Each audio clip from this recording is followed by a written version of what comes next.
Pero muy buenas noches, sean ustedes muy bienvenidos a este programa que se llama Palabra de Leuco. Usted ya lo conoce, se lo recomiendo especialmente en el día de la fecha por los invitados, por su trayectoria política, por la información, por la capacidad de reflexión de los invitados de hoy y además por los columnistas que tenemos, que hoy no se puede perder las cosas que se van a decir en este programa. Primero, déjeme que le agradezca la presencia de la titular de la Oficina Anticorrupción, Laura Alonso. Estamos hablando de unos momentos en donde la justicia ha acelerado en algunos aspectos, en otros no, en algunos temas muy delicados como Cristóbal López, como el caso Odebrecht, como el tema de Jorge El Corcho Rodríguez. De todo eso vamos a hablar con Laura Alonso en instantes nomás, pero también está uno de los actores más queridos y populares de la Argentina, Luis El Beto Brandoni, y además un ciudadano comprometido, un hombre que permanentemente está interesado por las cosas que pasan en este país. Así que enseguidita nomás vamos a conversar con ellos y ahora le voy a pedir cuáles son los títulos. Muy buenas noches Alfredo. Este panel maravilloso, siempre digo, lástima el conductor, pero fíjense quiénes son los columnistas de este programa. La doctora Adriana Amado. ¿Usted con qué viene, Adriana? ¿Cómo le va? Buenas noches. ¿Cómo estás? Mucho se discute si el gobierno comunica bien, si comunica mal, si debería usar la cadena nacional, pero ¿qué saben los políticos, qué saben los periodistas de cómo nos informamos los argentinos? Vamos a aprovechar una encuesta reciente para entender un poquito cómo nos informamos y sobre todo cómo nos informamos de política. Interesante la promesa. El profesor de economía, el señor Martín Tetaz. Bueno, casi que no hay otro tema de lo que se habla en la calle. Esta semana gente está especulando, hace apuestas para mañana. Sí. Está cantado el tema, ¿no? Está cantado porque el dólar fue un tembladeral en la semana. El viernes al mediodía el Banco Central en tiempo de descuento metió un golazo de media cancha y se fue al entretiempo, que es un entretiempo largo, que fue este fin de semana largo. Sí. Con un gol adentro justo, en el momento preciso, en el momento que era más que necesario. Vamos a charlar un poco, Alfredo, sobre qué podemos esperar para esta semana. Primero te quiero contar un poco por qué llegamos a lo que ocurrió la semana pasada, qué fue lo que pasó. Te voy a nombrar tres grandes sospechosos de la crisis que vimos la semana pasada. Buenísimo. Y finalmente vamos a discutir un poco qué puede pasar esta semana a partir de lo que ya vimos que ocurrió, por ejemplo, en Estados Unidos durante el día de ayer, que operaron los mercados con normalidad y que ya tenemos alguna pista. El licenciado Federico Andajasi siempre apostando a la verdad en contra de la mentira y tratando de develar una cantidad de situaciones. ¿Hoy por qué lado va, Federico? Mira, Alfredo, hoy tengo una primicia absoluta, exclusiva, y es que retiraron las dos placas de los dos falsos desaparecidos. El martes pasado hicimos un informe La denuncia que hiciste en la investigación. Exactamente, padre e hijo, que figuraban en las listas de desaparecidos y además en las listas del Parque de la Memoria. Y bueno, a raíz de la investigación retiraron las placas. Ahora bien, la base de datos del Parque de la Memoria, desde el que hicimos el informe, está inaccesible. ¿Qué dijo la Secretaría de Derechos Humanos? Y vamos a reflexionar en torno de la verdad. ¿Queremos los argentinos la verdad o no? Interesantísimo. Bueno, ahora como siempre hago, voy a tratar de decirle en dónde estoy parado yo desde el punto de vista editorial. Le he puesto a esta columna después de Cristina o después de Cristóbal. Después de Cristina o después de Cristóbal. ¿Quién viene primero y quién sigue después? ¿Quién es más responsable de los niveles altísimos de corrupción, de la mega corrupción de Estado? Mire, el comunicado que ha hecho la Cámpora es tragicómico. Defienden a Cristóbal López y lo califican como un preso político, como un perseguido por el gobierno de Mauricio Macri. La verdad que dan ganas de reír y dan ganas de llorar, por eso hablo de tragicómico. La agrupación que lidera a Máximo Kirchner perdió todo tipo de pudor y se convirtió en una suerte de guarida donde se esconden tanto su jefe como la madre del jefe, es decir, Cristina. Yo le pregunto a estos jóvenes idealistas y revolucionarios, camporistas, aquellos que genuinamente creen que hay que combatir a la oligarquía, ¿creen de verdad que Cristóbal López es un preso político? ¿Alguna vez escucharon decir una palabra a Cristóbal sobre el imperialismo a favor de Fidel Castro? Esta tarde el impresentable Horacio Berbisky decía que la detención de Cristóbal López tenía que ver con la actuación de los servicios de inteligencia de Macri y con varios carpetazos que amenazaban a los jueces. Justo Horacio Berbisky hablando de la inteligencia, un hombre que fue el jefe de la inteligencia montonera durante los 70 y que actualmente es el jefe de inteligencia informal de Cristina y su muchacho, justo Horacio Berbisky. La verdad No se puede vaciar de contenido en forma tan frívola el concepto de preso político. Ya lo han hecho con el tema de los desaparecidos. No se puede profanar conceptos tan sagrados para los luchadores populares históricos. Un preso político en democracia es algo muy serio si eso fuera cierto. Pero Cristóbal es un ladrón, un vulgar estafador asociado a la familia Kirchner. ¿Usted no cree que la Cámpora lo calificó como un preso político? Fíjese la manera en que comunicaron el tema. Ahí está, ahí estamos viendo a través de las redes sociales el comunicado oficial de la Cámpora. Estamos viendo el comunicado oficial, ahí está el logotipo, yo quiero militar, expresan, ahí está el título, el Poder Judicial a la carta para cercenar las voces. Y este es el concepto principal. Las detenciones de los empresarios Cristóbal López y Fabián de Sousa consolidan el hostigamiento y la persecución que viene sufriendo el grupo de medios Indalo desde que Mauricio Macri asumió la presidencia. Le dije, no tienen vergüenza, ¿no? No tienen vergüenza. Le pregunto a algún militante de verdad, genuino, que realmente le interese la liberación de la patria y del pueblo, si Cristóbal es un preso político. Si Fabián de Sousa, que creo que, no sé si habrá leído algún libro en su vida sobre la política, y los califican como presos políticos. Pero bueno, la desesperación lleva a los soldados de Máximo a decir cualquier cosa y a hacer cualquier cosa, ¿no es cierto? Es que Cristina, la comandante, sabe que si Cristóbal, Lázaro, De Vido y el general Milani, entre otros malandras, por supuesto, ya están presos todos esos, siguen detenidos, más temprano que tarde van a ir por ella y por su hijo. Están en la lista de espera, es lo que ellos sienten, la lista de espera para ir a algún calabozo, y en esa lista de espera también están Amadou Oudou, Ricardo Echegaray, después vamos a hablar con Laura Alonso sobre ese tema, que se ha hecho una pregunta pública. ¿Qué pasa que la justicia no avanza sobre Ricardo Echegaray? Enseguidita le vamos a preguntar a la propia Laura Alonso que está aquí. Y por supuesto, hasta el Corcho, Jorge Rodríguez, alias el Corcho, que según la denuncia de la propia jefa de la corrupción, de la Oficina Anticorrupción, Laura Alonso, ella pidió que lo citen a declaración indagatoria, que inhiban sus bienes y que le prohíban la salida del país. Estamos hablando de 11 millones de dólares como parte de los 35 millones de dólares que la empresa Odebrecht, la más corrupta del mundo, dice que pagó en la Argentina. Mire, la cuenta en donde se realizó este movimiento pertenece a la empresa Fantasma Sabrimol, y el exnovio de Susana y el actual padre y esposo y padre de la hija de Verónica Lozano dice que esa empresa es propiedad de sus contadores, que no es de su propiedad. Ahí lo vamos a ver al propio Corcho Rodríguez explicando, dando su versión respecto del tema Odebrecht, declaraciones que le hizo a Radio Mitre. Fui asesor de Odebrecht 4 años, no fui un valijero, no fui un lobista, no fui un intermediario. Yo asesoré a la compañía y desarrollamos varios proyectos, entre ellos uno que es público, que es la construcción de un estadio cerrado, donde Odebrecht le interesó mucho, que fue el comienzo de nuestra relación, de ser la constructora y traer parte del financiamiento. Mi relación es con Odebrecht y a mí me pagó Odebrecht. En el Ministerio de Planificación yo nunca tuve ningún negocio con ellos, de ninguna índole. Y los contratos que tenía Odebrecht son contratos de 2007-2008. Yo empecé a trabajar en 2011 con la compañía. Bueno, son los argumentos de el Corcho Rodríguez. Cristina en realidad está actuando en defensa propia, ¿no? Cada vez que se destapa una olla nauseabunda de estos corruptos, de estos verdaderos corruptos de Estado, bueno, aparece una orden que dio Cristina y millones de dólares que recibió de coima. Cristóbal y Lázaro se odian, pero tienen que compartir el pabellón Néstor Kirchner, dicho entre comillas, de Ezeiza. Son los emblemas de los que se enriquecieron con los Kirchner para enriquecer a Cristina y a su familia.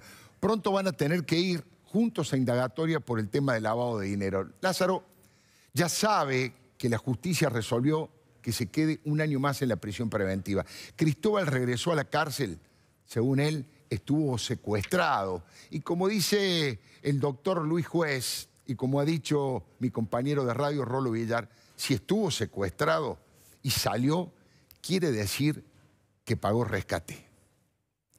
Yo no estuve preso, estuve secuestrado. A ver si queda claro. Yo no tengo por qué dudar de Cristóbal López, él dijo que estaba secuestrado. y obviamente pagó el rescate. El ejemplo que ha generado la Cámara con la liberación de Cristóbal López es un espanto, un espanto. Un verdadero espanto. Tiene razón el doctor juez. Algunos sospechan que los que cobraron el rescate fueron los jueces Eduardo Fara y Jorge Ballestero, que llenaron de vergüenza a la justicia y que ya vaciaron la Cámara Federal que ellos integraban. Mire, Cristóbal está detenido, pero parece parado sobre arenas movedizas. Mientras más se mueve, más se entierra. En su debacle, en realidad, tuvo que despedir a su socio y amigo, a Fabián de Sousa, otro preso político, mediante una carta documento donde declararon a de Sousa, lo desplazaron por haber perjudicado a la compañía y por abandono de trabajo. El barco se hunde y ellos se pelean. La AFIP asegura que Cristóbal defraudó al Estado hoy, en la actualidad, con los intereses punitorios y todo, en 20.000 millones de pesos. Todo parece indicar que va a seguir preso hasta el día del juicio oral. Y para eso falta por lo menos un año. A su empresa constructora la retiraron del registro de proveedores del Estado y el resto del grupo Indalo apenas soporta el terremoto legal. Hasta el Banco Finansur de Cristóbal fue el que recibió desde los Estados Unidos parte de los 9 millones de dólares que José López revolvió en un monasterio de madrugada y con un arma en la mano. Estamos viendo allí las históricas imágenes de José López que han trascendido al mundo y el dinero y su arma allí de madrugada con las monjitas en el monasterio. Hay una versión que dice que la fortuna de Cristóbal todavía está oculta. De hecho, parece que compró un casino en Dania Beach, que queda bastante cerca de Miami. A Cristina y a Cristóbal los une el espanto de ser condenados y que uno enriqueció al otro. Cristina enriqueció a Cristóbal y Cristóbal enriqueció a Cristina. Todos negociados ilícitos sobre precios, retornos, apropiación de impuestos. No dejaron delito por cometer desde el Estado y desde una falsa actividad privada. Mire, para que usted comprenda qué es lo que pasó durante más de 12 años en el tema de la obra pública, fíjese estos números que ya están absolutamente probados y que lo hemos puesto en la placa para que se entienda mejor. El kilómetro de ruta en el gobierno de Cristina costaba 2 millones de dólares. Construir un kilómetro de ruta costaba 2 millones de dólares durante el gobierno de Cristina. Esa misma ruta construida ahora cuesta 1.300.000 dólares por kilómetro. Quiere decir que este gobierno ahorra respecto de lo que pasó hace 2 años, 700.000 dólares. Cada kilómetro de ruta que se construye, el gobierno de Macri ahorra 700.000 dólares respecto de lo que pagaba el gobierno de Cristina. 700.000 dólares. 1 kilómetro, 10 kilómetros, son 7 millones de dólares. 100 kilómetros, 70 millones de dólares. Fíjense la fortuna que este gobierno se ahorró. De hecho, en los últimos días se conoció que el gobierno ahorró 1.250 millones de dólares en las obras que le quitó a Cristóbal y que le quitó a Lázaro. Estamos hablando de verdaderas fortunas que se han robado, que han ido básicamente con el criterio del sobreprecio. Yo te devuelvo la coima disfrazada de un alquiler o de algún otro elemento. Es algo humillante, algo pocas veces, digamos, no, es inédito, en el Estado es inédito. Mire que han robado en la Argentina, pero con esta metodología, con este salvajismo, con esta desmesura, yo creo que nunca. Lo que pasa es que ese dinero sucio robaban y repartían entre los funcionarios y los empresarios y la propia familia Kirchner. Verdaderas fortunas, estamos hablando, que están en los bolsillos y no están en cloaca, no están en agua potable, en caminos transitables.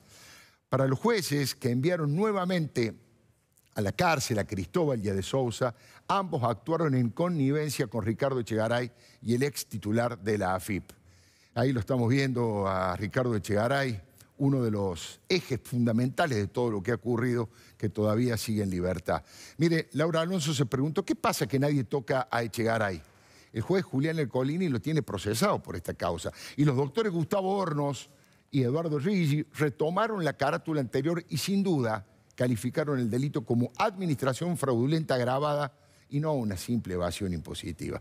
El doctor Hornos fundamentó en el escrito el regreso al calabozo de esta gente por el peligro de obstruir la justicia y por tratar de evitar el embargo de sus bienes. Y Rigi, por su parte, en el fallo, plantea que este caso es un desprendimiento de otras causas de corrupción desde el seno de una asociación ilícita integrada por funcionarios públicos de diversas áreas de la administración, incluidos, por supuesto, los exmandatarios Cristina y Néstor, empresarios de vínculos de su amistad, cuyo objetivo era, dice el juez, enriquecerse a través de negocios y operatorias sobre bienes activos, financieros y económicos del Estado. He leído textualmente, porque no es una definición de un periodista, no es la definición de un político crítico, es uno de los jueces el que está definiendo la situación como debe ser, sin eufemismos.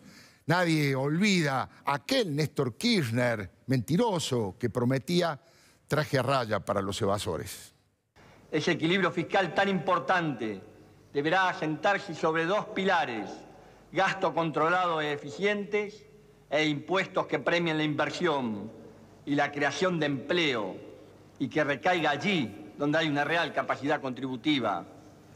Mantenimiento del equilibrio fiscal y traje a rayas para los grandes evasores.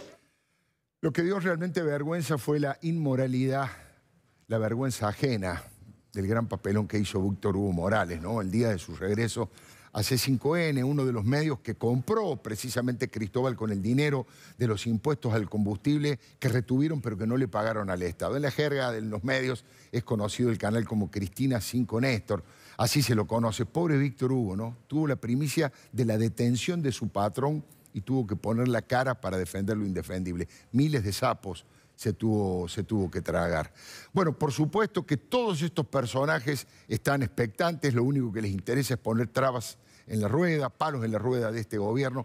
Los delitos de Cristóbal López y los de Lázaro Báez son un camino que lleva directo, nos conduce a Cristina. La justicia lo sabe, pronto va a actuar en consecuencia. Con ellos entre rejas, la expresidenta tiene la espada de Damocles sobre su cabeza. Cristina ahora es senadora por la minoría de la provincia de Buenos Aires, pero en cualquier momento la reina se transforma en calabaza y termina la fiesta de la impunidad. Hay una inmensa mayoría de argentinos que quieren que pronto se apruebe la ley de extinción de dominio para que los ladrones de Estado devuelvan los que nos robaron y vayan presos, como corresponde. Le doy mi palabra. Bueno, lo prometido, la posibilidad de intercambiar esta información y reflexiones con Laura Donoso, que ha tenido tanto que ver en todas estas cosas, de todo lo que ha visto en los últimos días, Laura. ¿Qué es lo que le parece más importante que se debe destacar? Bueno, me parece que el fallo de la Cámara de Casación que devuelve a la cárcel a el señor Cristóbal López y a Fabián de Sousa es importante porque vuelve a poner las cosas en su lugar. Recordemos que el fallo que los liberó dijo que era una simple evasión. Claro. Y vuelve con esta decisión que toma la Cámara de Casación a decir, no, esto no es una simple evasión. Acá hubo una defraudación al Estado argentino y debe ser investigado como tal, que fue, digamos, es la carátula que tiene la investigación que instruye el doctor Julián Ercolini en su juzgado. Ahora, la gente que trabaja para Cristóbal López en distintos niveles dicen que en realidad se trata de una persecución política, que es un preso político y que la idea es intimidar, amedrentar, un tiro por elevación a la propia Cristina Fernández de Kirchner, ¿no? Hace un tiempo creo que cuando vino el expresidente de Transparencia Internacional, el peruano José Ugaz, yo estuve, compartí en tu programa esa mesa y él dijo, cada vez que un exfuncionario, un político es digamos, perseguido por la justicia por sospechas de haber cometido un delito de corrupción, dice que es un perseguido político o es un preso político. Y ahora lo estamos viendo no solo de exfuncionarios como discurso, sino también de los empresarios asociados o socios de esos exfuncionarios que hoy también están con prisión preventiva en la cárcel. Pero bueno, me parece que ese es un argumento típico de la defensa política ideologizada de algunos sectores, pero lo que importa es que la justicia debe avanzar y debe avanzar con celeridad, no solo en las investigaciones que deben llegar a juicio, sino también en la identificación y la recuperación de los activos, de los bienes, del dinero. Hay muchas inhibiciones de bienes, hay confiscación de bienes. Me parece que todavía se puede hacer mucho más en materia de colaboración con justicias de otros países, tratando de encontrar, de buscar y de encontrar cuentas, dinero, sociedades. Hay mucha sociedad fantasma, hay mucho dinero dando vueltas que todavía me parece que debe y merece ser identificado para ser recuperado para los argentinos. El doctor Carlos Veraldi, que es el abogado bueno, de varios kirchneristas, entre otros la propia doctora Cristina Fernández de Kirchner, pero también es el abogado de Cristóbal López, ha dicho que en realidad es un fallo que ya estaba escrito y es un fallo que fue pedido, que casi se escribió a la carta, pedido del propio presidente de la Nación. ¿Usted ve a Mauricio Macri metiéndose en estos temas, interesándose en los temas judiciales? ¿Hay en la justicia, como hubo durante el kirchnerismo, jueces que están dispuestos a ceder a las presiones del Poder Ejecutivo? Por lo que sé, el presidente no tiene ningún tipo de injerencia ni de interés en el avance de ninguna causa. Sí le preocupan las reformas judiciales. Hay una agenda profunda de reforma judicial, la implementación del Código Procesal Penal para darle más poder a los fiscales y también para darle más celeridad a los procesos judiciales, hacer las reformas que están pendientes, la reforma del Código Penal, hay una comisión que está trabajando en eso. Me parece que eso es lo que le preocupa al presidente, al ministro de Justicia y que es lo importante. Después los jueces tienen que hacer lo que corresponda que hagan. El Consejo de la Magistratura acaba de dar a conocer, o se está por dar a conocer pronto, la primera auditoría, o sea, es la primera, es histórica. En la Argentina nunca el Consejo de la Magistratura, que es el órgano que controla o audita el funcionamiento de los tribunales, por primera vez hace una auditoría de desempeño de alguna forma de las causas judiciales de corrupción. Y los resultados parecen ser bastante diversos, pero también aterradores. Así como hay juzgados que suelen o parecen ir mejor ritmo, hay otros que tienen un ritmo mucho más lento. Claro. Hay algunos jueces que en algunas causas van más rápido, en otras causas llamativamente van más lentos. Quizás eso tenga que ver con que los acusados en esas causas tengan buenos abogados defensores o puede haber algún otro tipo de interferencia. Me parece que este estudio ojalá que se conozca públicamente pronto, porque el Consejo de la Magistratura lo tiene que aprobar.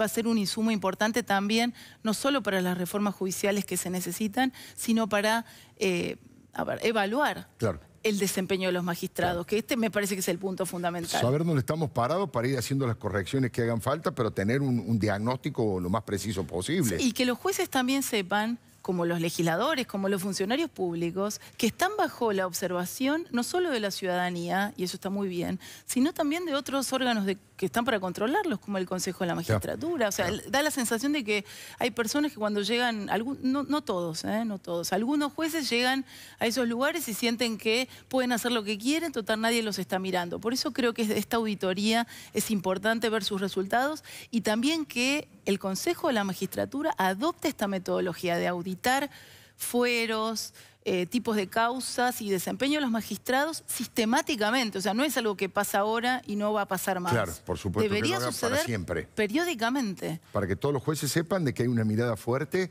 y no cometan errores y tampoco tengan arbitrariedades o entren en sospechas de corrupción. Ahora, hablando de este tema, usted lo planteaba ayer en la radio con mucha contundencia. ¿Qué pasa con Ricardo Echegaray? ¿Por qué usted dice que da la impresión que en sus palabras que nadie se quiere meter con Echegaray? Bueno, es llamativo, ¿no? Porque tiene un procesamiento en el fuero penal económico por la importación de unos autos de Taiwán. De Taiwán. No parece ser lo más importante en materia de defraudación o de delito contra la administración.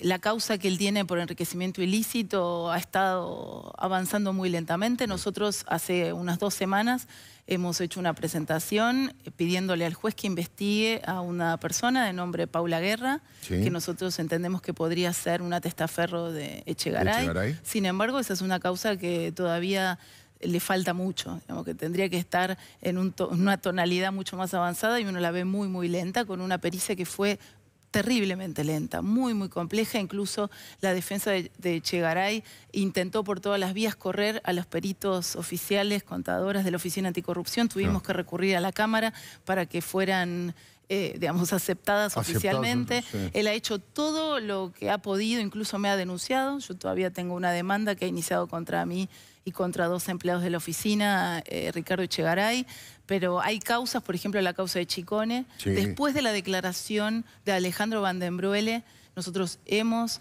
vuelto a pedir por segunda vez el procesamiento de Ricardo Echegaray en la causa de Chicone.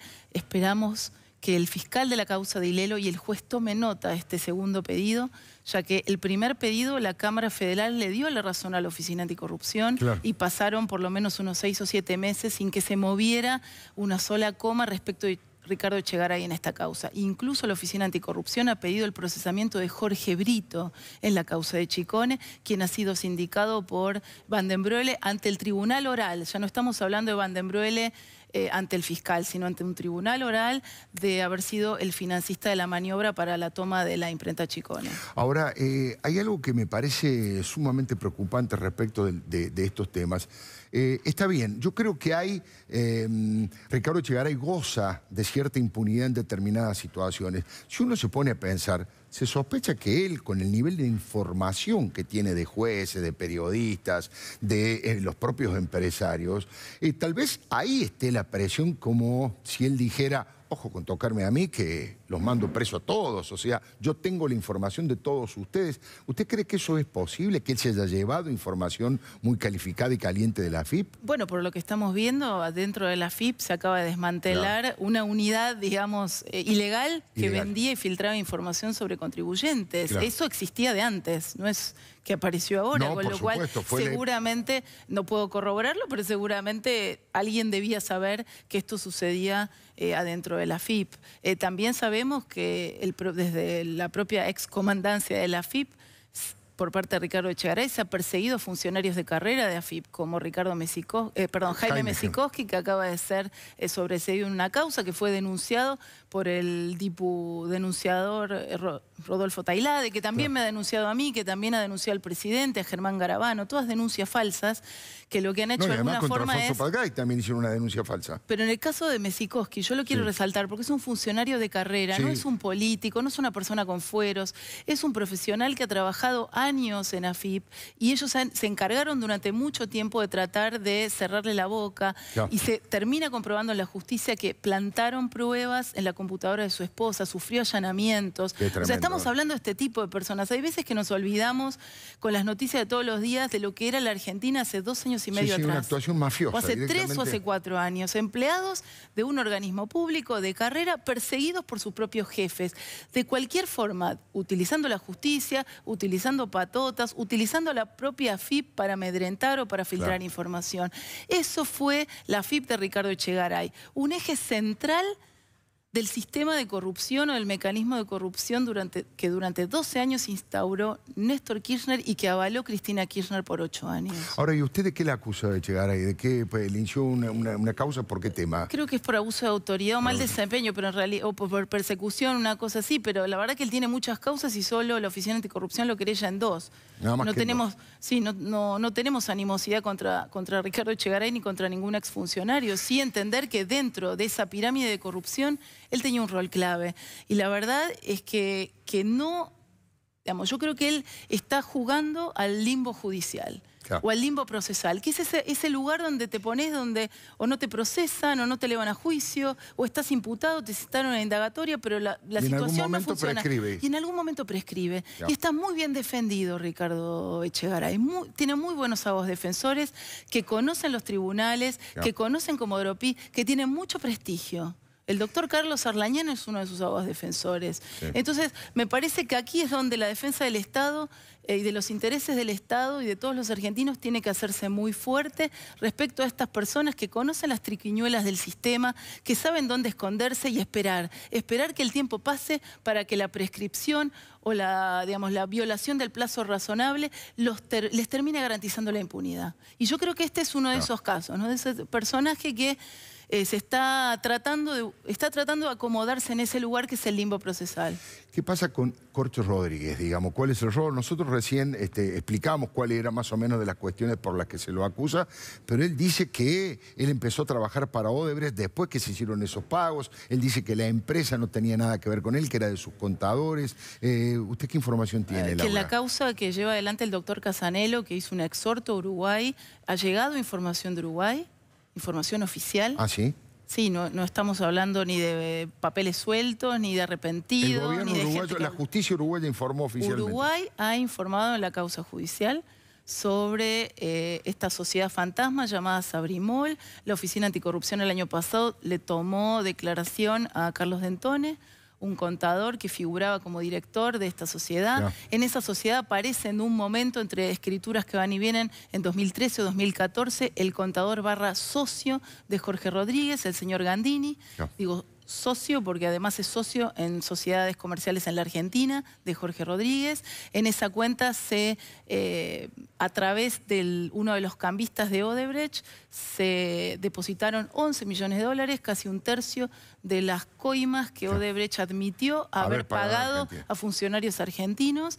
Y, digamos, hay material suficiente, esto no es un invento, lo ha visto el fiscal, lo ha visto el juez de la causa, hemos pedido lo que creemos que corresponde, que es la inhibición de los bienes, la citación indagatoria del señor Rodríguez y otras personas, incluso la de Julio Devido, Roberto Barata y José López, que no han sido indagados en esta causa judicial y que nosotros entendemos son los funcionarios que estuvieron del otro lado del mostrador. Jorge Rodríguez y este entramado de sociedades fantasma aparece como el intermediario necesario en lo que se llama técnicamente el segundo tramo de las coimas de Odebrecht. Claro. El primer tramo de las coimas de Odebrecht, que todavía debe ser investigado, es el que vincula, o donde supuestamente habría estado vinculado el expresidente de la Cámara Argentina de la Construcción, el señor Carlos Wagner. Laura Alonso, muchísimas gracias por haber venido. Gracias por invitarme. Muy amable. Bueno, Beto, te veía ahí, Luis Brandoni, muchísimas gracias por haber venido. Te veía escuchando atentamente a Laura, a todo lo que está pasando en el programa. ¿Qué te produce como, ya no te pregunto como actor, como ciudadano, como hombre interesado en la vida de los argentinos? ¿Qué sensación te produce? ¿Qué crees que está pasando con todo esto? Muy desagradable, te digo la verdad. Es más, me gustaría irme. ¿Me gustaría irte? Sí. No, en este momento te da vergüenza ajena. Tan penoso todo lo que pasa. Y lo que más me apena en lo personal es que yo estoy convencido de que las cosas se van a modificar. De lo que no estoy seguro es si yo lo voy a ver. Si vos lo vas a poder ver. Eso me da lástima. ¿Vos crees que se va a prolongar tanto en el tiempo que con las chicanas judiciales, con las dificultades políticas? Depende de dónde arranque. ¿De dónde arranco yo? No, Beto. No tengo tanto. Sos un pibe, pero digamos, yo tengo una mirada también de mucha indignación y preocupación, porque yo no registro en la historia democrática argentina semejante nivel de corrupción, en su dimensión, en su profundidad, en su alcance territorial. Es muy grave, es muy grave porque el efecto más dañino de todo esto es la corrupción en la sociedad, es el daño moral, el daño ético que se le hizo a la gente y el daño cultural que va a ser muy trabajoso erradicarlo, modificar algunas conductas que hace, no tanto, pero 50 años atrás, tal vez menos, eran cosas que se daban por sobreentendidas que debían hacerse. Claro. Y hoy se han deformado demasiado y hay muchos valores, lo tenemos a cada paso, que ya no existen desde que, por ejemplo, la delincuencia se ha modificado. Yo recuerdo, chorros hubo siempre, crímenes hubo siempre, pero la ferocidad, la frivolización del delito, eso es de una gravedad extraordinaria. Sí, con la incorporación antes del había tema, chorros que sabían que si los agarraban iban presos. Claro. Hoy no hay ningún registro de todo eso. Creo que en eso ha jugado un rol extraordinariamente importante y gravísimo la droga. La droga, por supuesto, y en el tema de la justicia, a mi criterio, también toda la escuela de Zaffaroni, que le ha dado más importancia a los victimarios que a las víctimas. Pero, ¿vos crees que que Cristina Fernández de Kirchner tiene posibilidades de ser representativa de la mayoría de los argentinos en el 2019? ¿Crees que si ella se presenta puede ganar una elección? No, a mí me parece que no tiene más ningún posible. En términos políticos, creo que no.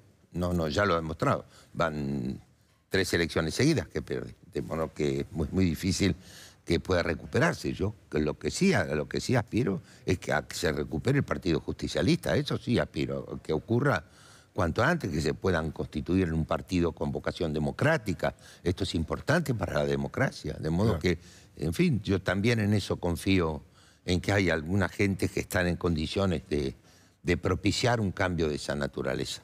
Beto, la última pregunta es de actualidad. Después venimos a compartir un vinito. Sí, estoy viendo. Un poco de la vida más tranquilo, pero de actualidad. En líneas generales, ¿estás conforme con este gobierno, con el rumbo del gobierno de Mauricio Macri? En líneas generales. Y si tendrías que hacerle una crítica, ¿en cuál harías? Podría hacer muchas críticas, pero para eso hay una cantidad enorme de medios que se ocupan durante muchas horas al día de eso. No, porque además yo he sufrido mucho el gobierno del doctor Alfonsín.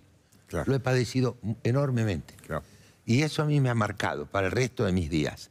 Digo, la soledad de ese gobierno, cuando estaba juzgando a las juntas militares, la soledad en la que se encontró, donde... Con semejantes enemigos, Con semejantes enemigos, donde el partido principal de la oposición no hizo nada por colar, al contrario, como ellos votaron la autoamnistía de los militares, claro, entonces no tenían, no decían una sola palabra, las organizaciones de derechos humanos, que si existían tampoco, de modo que para mí fue muy penoso todo lo que vivimos, lo que pasó en Semana Santa, las 13 huelgas generales, unas huelgas generales a las cuales que acataba todo el mundo. El comercio privado se plegaba, las corporaciones empresarias se plegaban, se solidarizaban con los 13 paros generales. Increíble, ¿no? La verdad y era como una fiesta. Y la verdad es que esto no lo quisiera volver a vivir. Digo, hoy ya lo hemos visto, se ha hablado en infinidad de oportunidades, la realidad económica y política y social de los 3 años de gobierno del doctor Ilia fueron casi incomparables. Había 3% de pobreza. Increíble, increíble. Y la CGT organizó el plan de lucha. Después, desde luego, estuvieron en el Salón Blanco de la Casa de Gobierno haciéndole marco a la asunción del general Onganía. Enseguidita vengo, Beto, espérame que vamos a compartir el vinito. Entonces sí te espero. Me esperás, es como una especie de extorsión. Bueno, Adriana, un poco ya habías anticipado de qué manera nos informamos los políticos, los periodistas. Contanos un poquito cómo es eso. Bueno, acaba de salir una encuesta que hay que mencionar, que es una encuesta que empezó a hacerse en el 2004. Se llamaba antes el Sistema Nacional de Consumos Culturales. Este año se reedita una edición y se compara con la de 2013, no con las ediciones 2004, 2005, 2006 sí, que quedaron ahí flotando por internet. Lo que es interesante es que un poco hace el panorama de dónde estamos usando los medios. Vos sabés que apenas en el 2003, 1 de cada 10 personas usaban datos en el celular. Hoy lo hacen el 70% de las personas. Eso significa que el celular se ha convertido hoy en un medio en donde recibimos. Claro. Pero no estamos recibiendo noticias. No usamos esos datos para informarnos, que vienen en retracción. Los diarios, en alguna medida, tenían según lo que dice la encuesta de 2013, y hay que aclarar que es una encuesta. Si a vos te preguntan, ¿lees un libro, Alfredo? ¿Lees diario? Vas a decir sí. Por supuesto que sí. Vas a decir incluso más de lo que lees. Pero aún así, en esa respuesta, en el 2013, un 70% decía que leía el diario, más o menos cada tanto. Ahora bajó a la mitad. Un 30... ¿Diario de papel estamos hablando o en general? En general. Del porcentaje de personas que leen el diario de papel, un 25% lee diario de papel, un poquito menos lee por internet y otros los lee por redes sociales. Pero solamente 1 de cada 10 sí, lo lee todos los días. Que coincide además con ese 1 de cada 10 que usa Twitter. Entonces, lo que estamos, digamos, muchas veces cuando se hacen los análisis acerca de cómo se tiene que comunicar, cómo no se tiene que comunicar, se pierde la noción de que a veces estamos hablando en ese 1%, digamos, ese 10% que sí, está súper informado, que tuitea, que está pendiente de lo que pasa en las redes sociales. Pero la gran parte de la población no está siguiendo las noticias. Te doy un dato más. En el Latinobarómetro que vienen haciendo cada tanto el seguimiento sí, de dónde se informa la gente de los asuntos políticos, la proporción en 20 años cambió Antes el 75% era información desde los medios y un 25% información interpersonal. Sí. Es decir, la que vos tomabas de los amigos, de los familia, familiares, el trabajo. Bueno, hoy esa proporción es 60-40. O sea, los medios han perdido una importante porción y mucho tiene que ver esto que estamos hablando. Es decir, el escepticismo que generan las noticias, la desconfianza.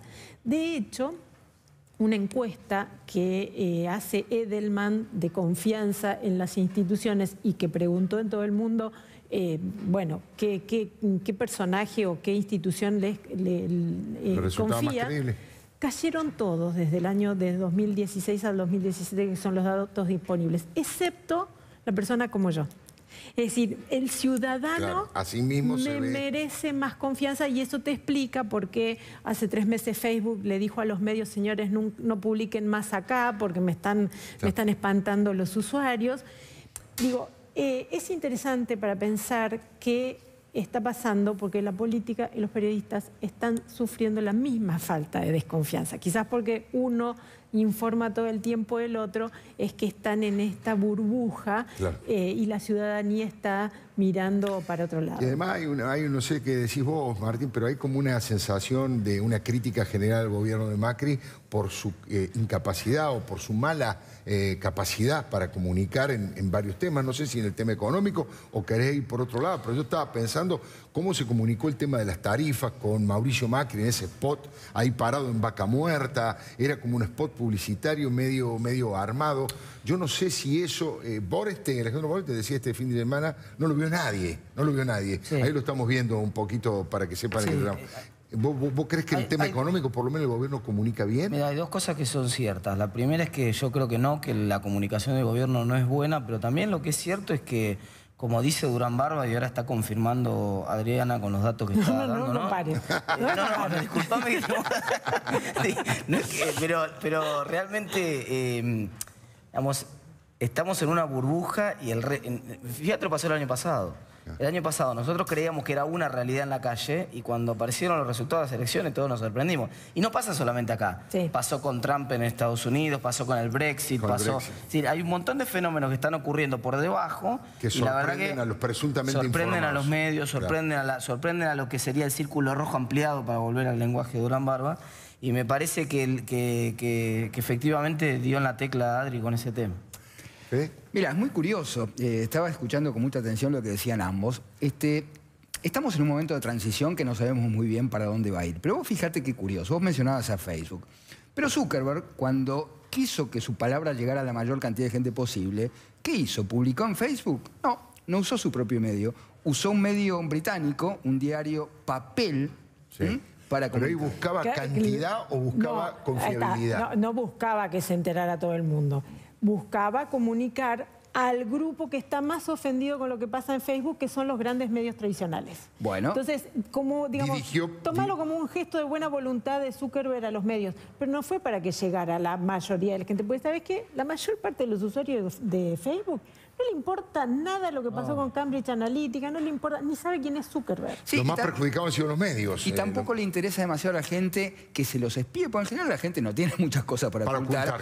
Y en general esos datos se usan para venderles publicidad que les es útil, para tener acceso a datos que les llegan, que les son útiles, en un punto cierto. Pero, a ver, yo creo que es un momento muy parecido al año 1445, cuando Gutenberg inventa la imprenta, y nadie se imaginaba lo que iba a suceder. Claro, es probable. Vos pensás que la prensa se llama prensa por esa máquina que prensaba, digamos, por el invento de Gutenberg, ¿no? Entonces, en ese momento la gente no leía porque era analfabeta, la gran mayoría. Y los únicos libros que se manuscribían era la Biblia. Y ¿cuál fue el primer libro que imprimió Gutenberg? La Biblia. Entonces la iglesia dijo, bueno, está bien, pues la gente va a poder leer la Biblia masivamente. ¿Pero qué pasó? La gente empezó a leer otras cosas. La gente empezó a leer, es más, los libros prohibidos. Entonces la iglesia dijo... El anatomista leía. Por ejemplo, claro, exactamente. Entonces yo creo que no sabemos muy bien para dónde va a disparar esto, pero... Muy interesante. Pero estamos en un momento, insisto, en esa bisagra que solamente se vio en 445. Si tuviese unas cornetas para anunciar un tema, diría, ha llegado el dólar, ha llegado lo que sí, muchísima gente está preocupado, el bolsillo, ¿qué va a pasar mañana? El señor, por supuesto, Martín Tetaz tiene la palabra. Mira, Alfredo, se juntó el Triángulo de las Bermudas la semana pasada con 3 eventos, digamos. El primero fue la suba de tasa de interés en todo el mundo, en Estados Unidos. Sí. Básicamente que tuvo repercusiones en todos lados, eso fortaleció el dólar contra todas las monedas. Entonces, la verdad que subió el dólar en todos lados. Subió en Brasil, subió en toda Latinoamérica, pero además también en Europa, digamos. En todos lados subió el dólar. Acá fue mayor el impacto, mucho más grande. Subió, además hubo corrida, pérdida de reserva, etcétera, porque se juntó ese efecto que debería haber sido, digamos, para decirlo en términos de la ruta, un pocito en la ruta. Claro. Acá se juntó con un cráter que venía básicamente con 2 grandes temas. El primero, que el gobierno transó un impuesto a la renta financiera y en ese impuesto a la renta financiera con los sectores de la oposición negoció que los que venían de afuera, la gente del exterior, los inversores del exterior, pagaran sobre las LEVACs. Claro. Esta idea de, che, vienen a ganar plata con las LEVACs, que paguen un 5% sobre las LEVACs. ¿Y cuándo empiezan a pagar sobre las LEVACs? El primer día de mayo, el primer día de mayo. Entonces, los tipos del último día que podían salieron corriendo como podían, ¿no? Entonces, medio de manual. Ahí tenías casi 5.000 millones de dólares. ¿No había forma de prever eso y de hacer algo ante esa situación? Mira, lo que pasa es que era medio obvio que iba a pasar. Sí, pero originabas un problema legal porque vos podrías haberlo hecho, digamos, una vez que ya estaba emitida la LEVAC esa y haber dicho, bueno, ahora que ya estás adentro de la LEVAC, te saco un 5%, pero eso hubiera sido un problema legal. Conflicto, claro. Claro, porque la gente hubiera dicho, mira, yo cuando compré el bono no me dijiste que me ibas a poner 5%. Además una pérdida de credibilidad tremenda para el tema financiero. Entonces, obviamente se puso de esa manera y bueno, lo que terminó pasando, mira, y ese es un dato importante, uno de los datos más importantes porque salieron 4.000 millones de dólares en la semana, de esos 5.000 que había de inversores, y algunos creen que todavía hay 1.000 millones más que podrían salir esta semana. O sea que ahí hay un dato para esta semana, podrían salir 1.000 millones más de la reserva. No llamaría la atención, ni incluso el Banco Central está preparado, de primera fuente te lo digo, de las máximas autoridades del Banco Central están preparadas para que todavía salgan unos 1.000 millones de dólares más esta semana. El tercer gran tema, que fue en realidad el gran originador de todo este problema, empezó el 28 de diciembre del año pasado. Fue el momento en el cual se anunció, parecía joda, lo voy a decir en francés, pero parecía joda porque realmente fue el Día de los Inocentes hicieron el anuncio, ¿no? El día de ¿Y qué dijeron el Día de los Inocentes? Para hacerla muy resumida, de muy resumida manera. Miren, estábamos a dieta y vamos a reconocer que no vamos a bajar tanto como habíamos dicho. Si vos haces eso y lo que me decís al otro día es, mirá, ok, no voy a bajar los 10 kilos que te dije que iba a bajar, voy a bajar nada más que 8. Pero además, como no vengo tan bien, voy a ajustar un poquito los tornillos y voy a hacer un poco más de dieta. Le voy a agregar ejercicio físico, voy a hacer algo más. La verdad que yo te tomo en serio. Pero eso no fue lo que pasó en diciembre. Claro. En diciembre el gobierno dijo, no vamos a buscar la meta de 10% de inflación, ahora vamos a buscar una de 15%. Y como buscamos una de 15, entonces nos relajamos un poco más en la política monetaria. Joda, claro. Bajemos las tasas. Es como la del nutricionista, yo usaba la metáfora el otro día, la media luna, pero es verdad, es como si vas al nutricionista, el nutricionista te dice, bueno, no hay tanto problema, no vamos a buscar los 80 kilos que estábamos buscando, con 90 estamos bien, entonces te permito una media luna todas las mañanas, ¿no? Claro. Entonces, cada vez peor el escenario. Y eso generó una corrida, el dólar pasó de 17 a 20 en muy poco tiempo, se aceleró la inflación, generó una caída de la confianza de los consumidores de 20 puntos y una subida del riesgo país de 70 puntos. Y son los 2 grandes temas. ¿Por qué? La caída de confianza de consumidores es factor político. El gobierno es insostenible políticamente y no puede ganar las próximas elecciones si no recupera la confianza de los consumidores en la calle. La calle, primer factor, 20 puntos porcentuales de caída de la confianza de los consumidores en 4 meses por este error de diciembre. Sí. Segundo efecto, 70 puntos sube el riesgo país. El gobierno no es sostenible, otro periodo más, este modelo no es sostenible a largo plazo. Lo voy a decir en castellano. Vamos a un default en 4 o 5 años si el riesgo país sube y si el riesgo país no baja, porque la mochila de intereses, y vos sabés que la deuda está creciendo y está creciendo porque el gobierno está financiando el déficit con deuda. Si la mochila de intereses se hace cada vez más grande, Alfredo, no hay salida. Entonces, la única salida que tiene el gobierno es bajar el riesgo país sistemáticamente, ser confiable hacia el resto del mundo para colocar su deuda cada vez más barata. Claro. Y que entonces esa mochila de intereses no pese más. No pese tanto. Esos fueron los 2 grandes errores. Bueno, evidentemente esta semana lo que pasó sobre el final de la semana es que Sturzenegger terminó de torcer la pulseada política esa que tenía con jefatura de gabinete, reconocieron el error en el propio gobierno y dijeron, bueno, vamos a subir las tasas. Mirá, Alfredo, en diciembre habían bajado 150 puntos las tasas. El viernes subieron 300 puntos las tasas. 300, el doble. Doblaron la apuesta de lo que habían bajado en diciembre para recuperar el sendero que habían perdido en esos 4 o 5 meses que van desde el 28 de diciembre hasta ahora. Esperemos que esa gestión y esa actitud del Banco Central tan fuerte, fuera de programa, porque encima del programa el Comité de Política Monetaria del Banco Central se reúne los martes, fuera de programa totalmente anunció una suba de tasas fuertísima cuando muchos dudaban si el Banco Central todavía tenía control. Quedó claro que el Banco Central tiene control. Puede haber todavía un poco de tormenta esta semana. Alfredo, te decía, faltan salir cerca de 1.000 millones. De 1.000 millones. Yo creo que no va a haber el dólar no se va a mover un solo centavo y si se mueve para abajo y te cierro. Esa es la pregunta que te decía. Sí. Mañana, ¿vos crees que el dólar va a estar en qué Mirá, valor? Es imposible saber el valor del dólar un día, ¿no? Sí. Es es más fácil ir al casino del flotante y tratar de acertar al 32. Pero dicho esto, digamos, hay un dato central. ¿Te acordás cuando no se podía operar el dólar libremente en Argentina? Sí. ¿Y qué había? Había el famoso contado con liqui, ¿te acordás? Sí. Es decir, vos comprabas bonos y comprando bonos en dólares y comprabas dólares. Era una manera indirecta de hacerlo. Ayer, que fue feriado en Argentina, en el resto del mundo no fue feriado. Claro. Vos podías hacer eso, podías comprar dólares comprando bonos argentinos, el famoso ese contado con liqui.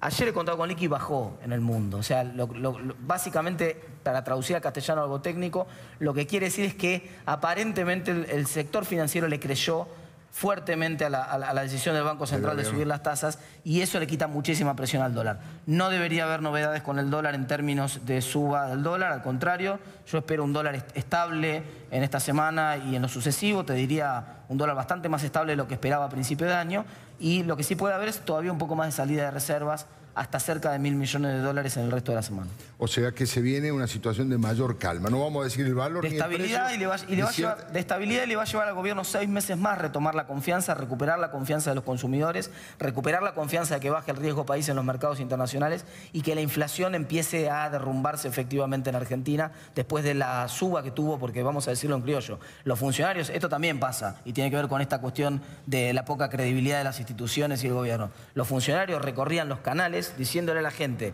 que estaba bajando la inflación en Argentina y hacía 4 meses que la inflación estaba subiendo. Lo dice el señor Martín Tetaz. Nos tenemos que ir a una brevísima pausa. Yo quiero escuchar atentamente a Federico Andajasi. Él acá hizo un informe respecto de 2 placas que estaban colocadas en el Parque de la Memoria de 2 desaparecidos que no estaban desaparecidos y producto de esa investigación fueron retiradas de esas placas. Sobre eso, sobre la verdad y la mentira y por supuesto la posibilidad de charlar con el Beto Brandoni, con Luis Brandoni, uno de los grandes artistas argentinos, un ciudadano con coraje. Eso enseguidita. Ya venimos.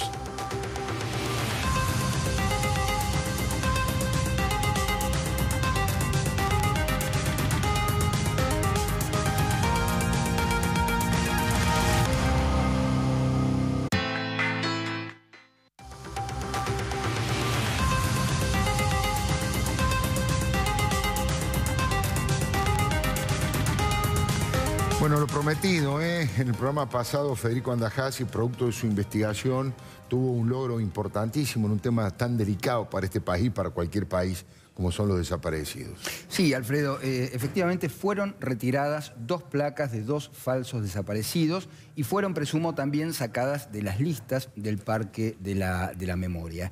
Y esto es realmente muy importante por varios motivos. A ver, yo creo que por alguna razón que podríamos debatir acá, los argentinos no queremos saber la verdad. Mirá, vamos a resumir muy brevemente qué pasó con estas 2 placas y con estos 2 desaparecidos. Recordemos padre e hijo, Méndez Fleitas padre y Méndez Val hijo, ¿no? Los Epifanios, aparecían como desaparecidos, estaban en las listas de la CONADEP primero. En el 2006 el kirchnerismo los vuelve a incluir, siendo que ya se sabía que no estaba desaparecido por lo menos el padre. Claro.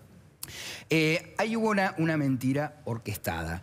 Pero además lo curioso es que Méndez padre, Epifanio padre, fue jefe de la policía de la dictadura paraguaya. No fue ningún revolucionario marxista, ni mucho menos. Claro.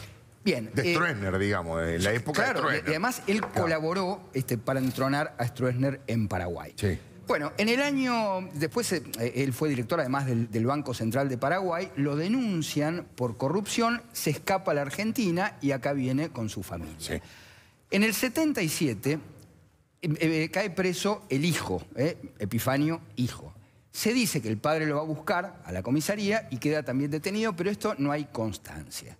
A partir de ese momento, los dos quedan desaparecidos, después aparece, como te digo, en la lista de la CONADE en el 84, y hasta acá la historia. Ahora bien, resulta ser que este prócer paraguayo es repatriado en el año 85, en el año 85 muere, es repatriado varios años después. Sus restos, claro. Sus restos, que estaban enterrados en Chacarita, es decir, el desaparecido estaba enterrado en Chacarita, y la misa de repatriación la da quien iba a ser el presidente de Paraguay, Lugo, ¿no? Bueno. Ahora estamos viendo, te cuento, sí, exactamente. Estamos viendo las placas donde ya no están. Ahí están, ahí están. Mirá, sí, el anterior. Si vos te fijás, ahí está. Méndez Fleitas, Epifanio, claro. 60 años, o sea que desapareció a los 60 años, y Méndez Val, Epifanio, que desapareció a los 24 años. Perfecto. Muy bien. Epifanio Fleitas vivió hasta el año 85, sus restos fueron enterrados en Chacarita, no estaba desaparecido.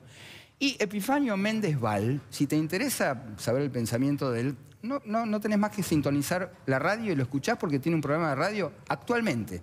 El desaparecido tiene un programa de radio. Bueno, después que hicimos esta denuncia, efectivamente sacaron las placas y hubo, digamos, un escueto comunicado de la Secretaría de Derechos Humanos, que creo que no fue muy pública. Yo saqué un fragmento no muy largo, y dijo: mañana mismo, por el jueves 26, después del informe que hicimos el martes, se van a reunir los equipos de trabajo del Parque de la Memoria y del Archivo Nacional de la Memoria para hacer un minucioso análisis de datos entre las listas primarias de desaparecidos con aquellos casos que ya fueron con posterioridad desestimados por la justicia, y de ningún modo la revelación pública de casos de esta naturaleza debe diluir la gravedad del accionar del terrorismo de Estado ni mancillar el honor de las víctimas y el dolor de sus familiares. Y es cierto, y estamos completamente de acuerdo. Ahora recién estábamos viendo la foto tuya donde ya habían levantado las placas. Ahí está. Efectivamente. Ahí está. Ese día de lluvia torrencial yo estuve en el Parque de la Memoria, y no es que los nombres se borraron por efecto de la lluvia. Efectivamente, retiraron las placas y vos ves los nombres que estaban arriba y el nombre que estaba abajo, ahí faltan 2 placas. Perfecto. Es un tema el de las placas que es interesante señalar. Vos sabés que en el monumento del Parque de la Memoria, no sé si lo tienen presente, son varios muros, es muy conmovedor, tremendo, muy conmovedor verlo. Sí. Bueno, son unos muros enormes que uno puede recorrer y ahí ves los nombres. Pero vos sabés que hay 30.000 placas. Hay 30.000 placas. Ahora bien, de esas 30.000 placas, ¿sabes cuántas están grabadas con un nombre? Solamente 8.717. O sea, que hay 21.283 placas en blanco. En blanco. O sea, el mayor impacto que uno le da cuando llega ahí, primero ves los nombres, pero después ves las placas en blanco. Claro. Bueno, entonces, nadie reclamó por 21.283, y no sería sensato pensar que hay 21.800 desaparecidos por los cuales nadie reclama. No, es un mensaje confuso, es un mensaje confuso. Totalmente. Entonces yo lo que me pregunto, Alfredo, es por qué en este país no podemos hablar de la verdad. El otro día tuvimos un interesantísimo debate con Martín, ¿no? Y él decía, y tiene razón, mucha gente opina como él, que no es necesario debatir el número de desaparecidos. Yo te digo por qué me parece necesario. Durante 12 años padecimos la mentira del INDEC. Vivimos engañados, digamos, con todas las cifras. Yo me pregunto, ¿es más importante el precio del kilogramo de pan que las vidas humanas, que no se pueden contar, que no podemos saber exactamente quiénes son esas personas de carne y hueso que faltan? Faltan. Es decir, yo creo que no es un dato accesorio, no se pueden tomar a las personas de carne y hueso como un símbolo. Las personas no son símbolos, son personas.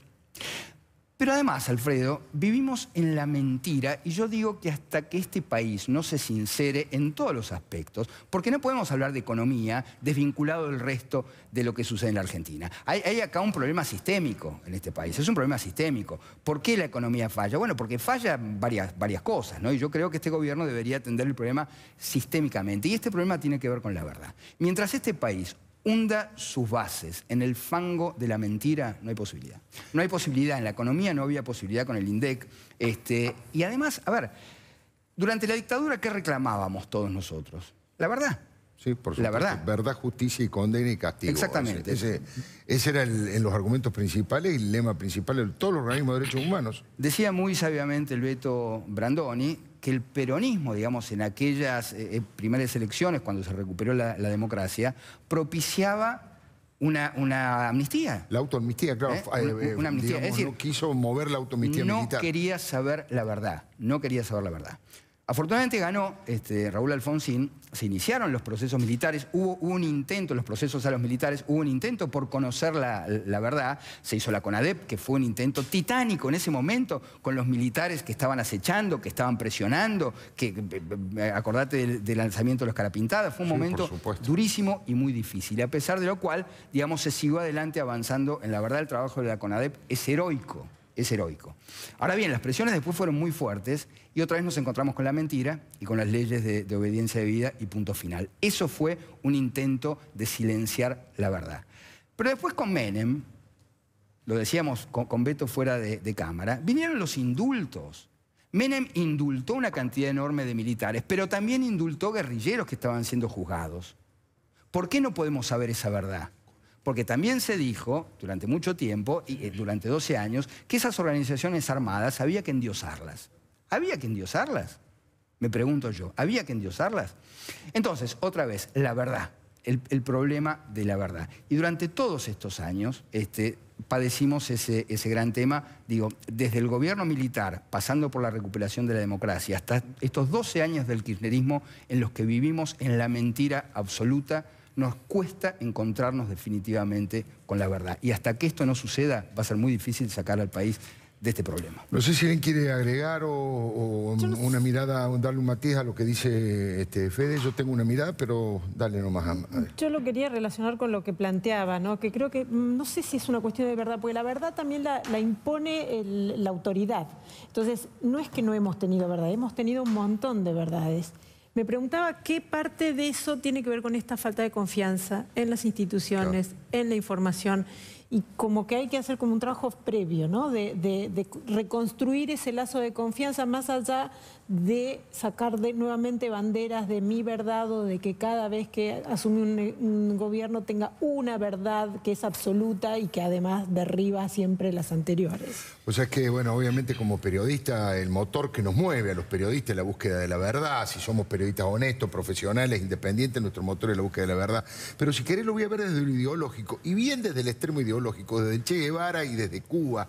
Una de las frases históricas que quedó grabada en Cuba fue: solo la verdad nos hará revolucionarios, solo la verdad es revolucionaria. Uno de los motivos por los que se impuso la guerrilla castrista a Batista fue que ellos daban con precisión hasta cada balazo que recibían, cada herido que tenían y cada muerte que tenían. ¿Por qué? Porque la idea es que la población y el campesinado confiara en los barbudos de Fidel y del Che y nunca mintieron. Cuando le mataban a uno de sus comandantes decían: Fulgencio Batista nos mató. Y como el gobierno dictatorial de Batista realmente mentía, fueron dando vuelta ese criterio y empezó a ganar confianza toda la información que daba en aquel momento la histórica Radio Rebelde. Fíjate vos que hasta desde la guerrilla había ese concepto de que la verdad siempre conviene decirla permanentemente por más que duela. Además, permíteme que te diga cortito, hubo una bisagra en estos últimos tiempos que nos hace ver las cosas con más claridad, que fue el caso Maldonado. Sí. Pudimos ver en tiempo real cómo construían un desaparecido, lo pudimos ver. Pudimos ver paso por paso cómo se construye un desaparecido. Entonces uno se preguntó, ¿cuántos Maldonados hay para atrás? Interesantísimo. Bueno, no me queda más tiempo, me tengo que ir a un corte muy breve porque ya me está esperando Brandoni con su pensamiento, con su idea. Vamos a hablar de su familia, vamos a tomar un vino, vamos a relajar un poquito. Ya venimos.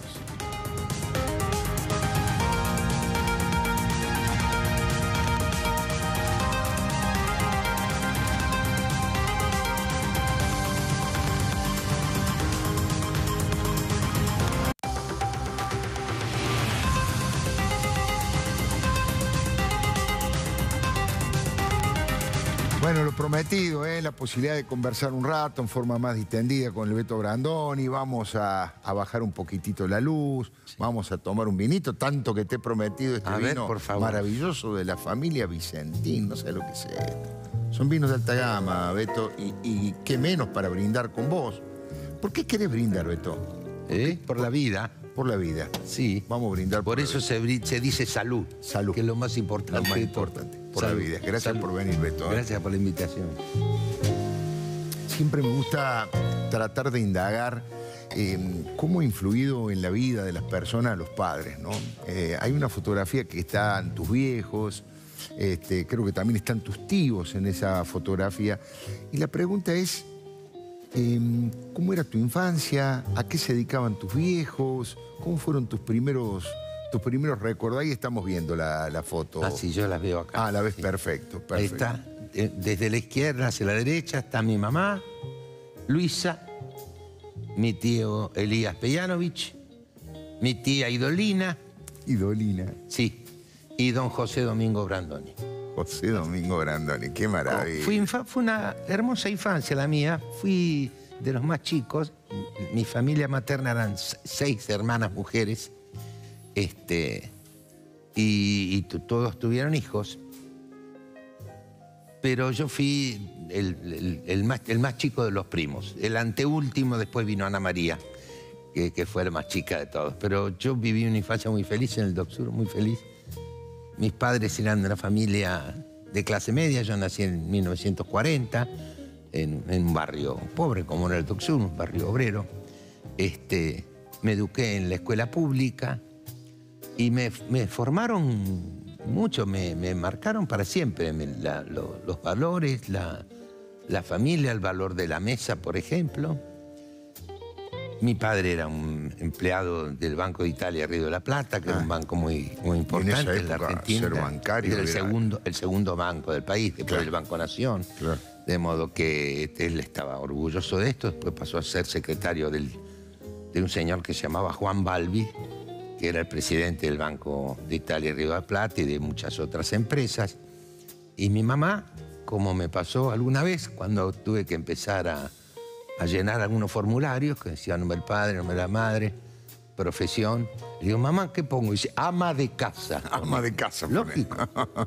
Pero había que ver con qué convicción lo decía, y además era el ama de la casa, sin duda ninguna. De modo que me formaron bien, me ayudaron en todo lo que pudieron, Seguramente han cometido algunos errores, como los cometí yo con mis hijas, pero para mí fueron decisivos. Esos, la escuela pública,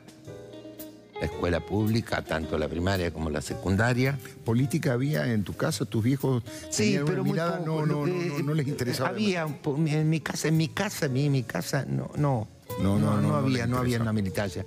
Sí hubo una diferencia y una fractura en la familia por allá por los años 49 o 50. Me contaste una vez, luego. Me acuerdo que familiares muy cercanos dejaron de hablarse, dejaron de juntarse los domingos. Sí. Y fue penoso eso. Estamos hablando no de esta grieta, de aquella grieta. Aquella grieta sí existió.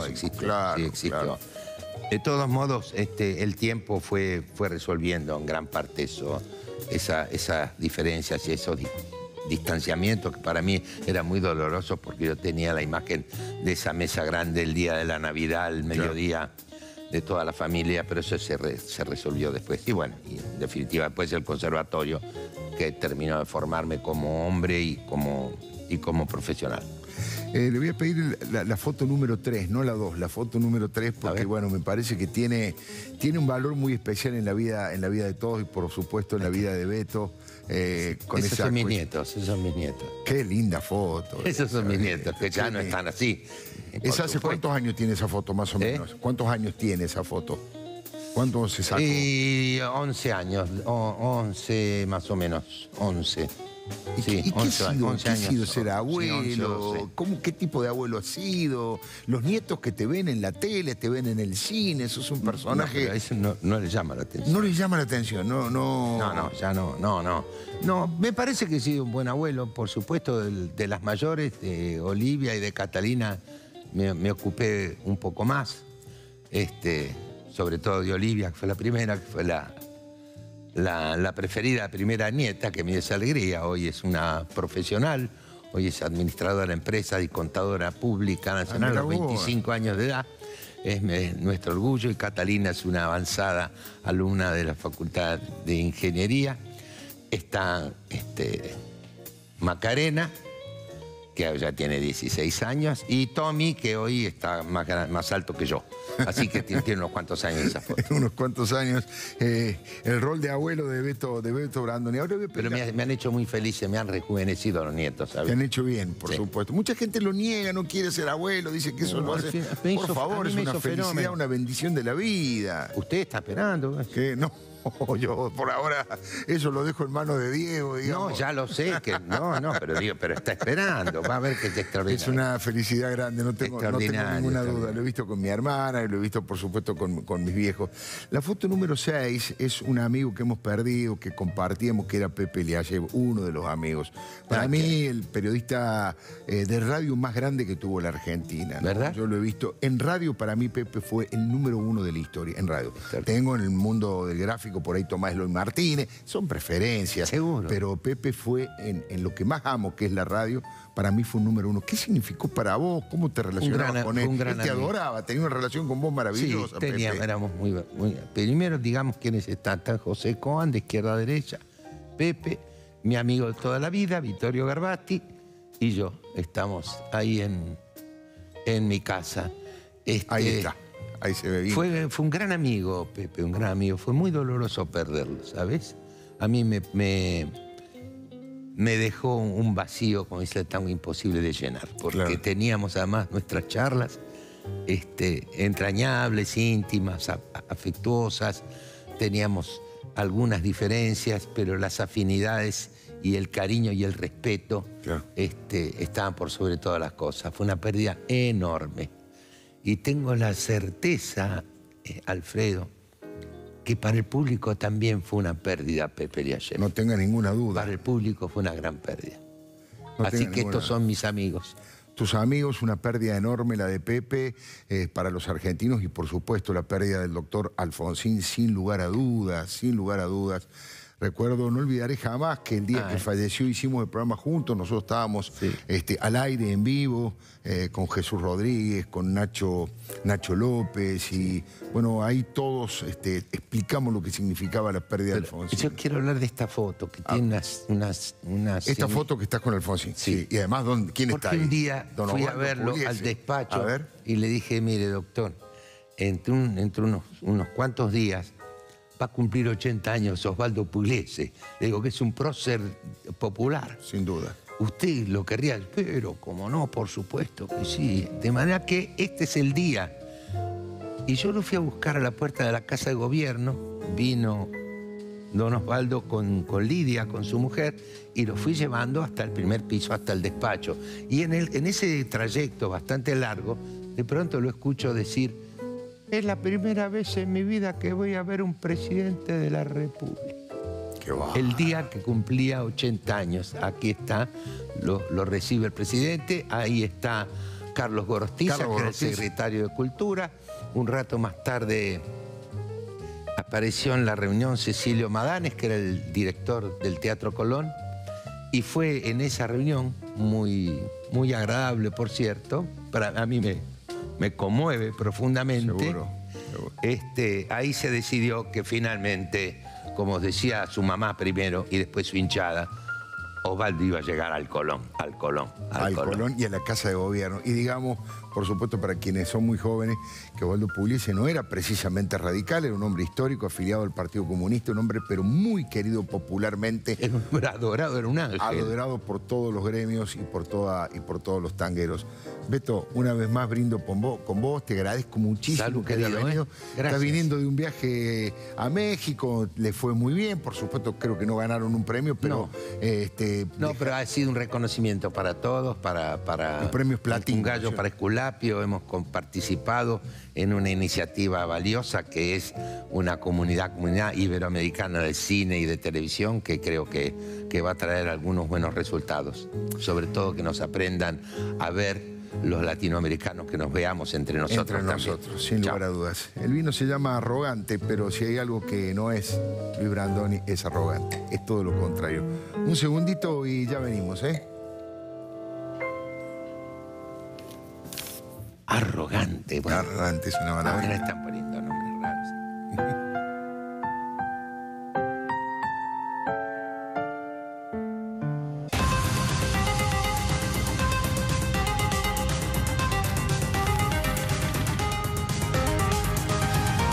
así termina nuestra jornada de trabajo en el Día del Trabajo, en el 1 de mayo, el Día de los Trabajadores. Y a usted con muchísimo gusto lo espero el próximo martes a las 10 de la noche aquí por TN, en este programa que se llama Palabra del Leuco. Chao.